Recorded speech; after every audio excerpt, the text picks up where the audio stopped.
Hi friends, welcome back to our channel our colourful Chronicles.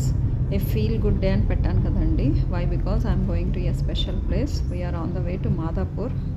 We are at హైటెక్ సిటీ. ఇది హైటెక్ సిటీ దగ్గర వచ్చే ఆర్చ్ అండి. స్పెషల్ ప్లేస్ అన్నాను కదా, ఇదే అండి ఆ స్పెషల్ ప్లేస్. జాయ్ ఫౌండేషన్ అది. ఇది old age home. I don't want to elaborate, but if you are interested I will share the link. If you want to do something you are most welcome. అక్కడ పని అయిపోయింది, back బయలుదేరుతున్నాము. So on the వేలో నాకు Rameswaram cafe కనిపించింది అనమాట. మేము చాలా రోజుల నుంచి వెళ్దాం అనుకుంటున్నాం, కానీ మా ఇంటి నుంచి దూరమే అది. బట్ ఇప్పుడు ఎలాగో జాయ్ ఫౌండేషన్ ఈ రామేశ్వరం కేఫ్కి వెనకలానే ఉంది. మాకు అది తెలీదు. సరే ఎలాగో వచ్చాము, లంచ్ టైం అయింది.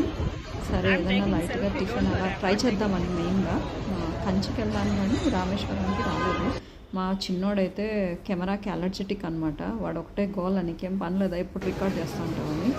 సో బిల్ అయితే 711 అయిందండి. కేసరి బాత్ ఒకటి, స్వీట్ చూస్తానే ఇంకా నాకు especially I can't resist. So 2 masala dosa, ఒక ప్లెయిన్ దోశ, ఒక రవ్వ కేసరి, అదే స్వీట్ తక్కువగానే ఇచ్చినారండి. పెద్దగా ఏం లేదు, అంటే క్వాంటిటీ లేదు. టేస్ట్ అయితే బాగానే ఉండింది. దోశ సైజ్ కన్నా చట్నీలు చాలా ఎక్కువ అనిపించాయి. టేస్ట్ బాగుంది, హైజీనిక్గా ఉంది, కానీ దోశ ఇంకొంచెం పెద్దగా ఉంటే బాగుండేమో. అది లంచ్ టైం కదా, నాకు ఒక మసాలా దోశ అస్సలు ఇది కాలేదు. But I really like the ambience. వాళ్ళు నీట్గా క్లీన్ చేస్తున్నారు. టేస్ట్ అయితే బాగుంది. ఇంకొంచెం దోశ పెద్దగా వేసే ట్రై చేయండి, ఇది నా రిక్వెస్ట్.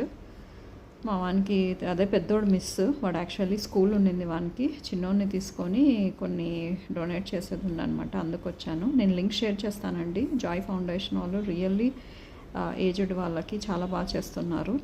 సో మీరు పర్సనల్గా వెబ్సైట్ పెడతాను, మీరు ఏదన్నా చేయాలనుకుంటే డైరెక్ట్గా వాళ్ళకి కాల్ చేసి కాంటాక్ట్ చేయండి. ఇవి కొన్ని ఫొటోస్ అక్కడ ఆ రోజు తీసినవి అనమాట. రియల్గా ప్లాన్డ్గా వెళ్ళలేదు మేము, ర్యాండమ్గా కనిపించింది, సో దిగాము. Hope you like this video. Thanks for watching. Please subscribe.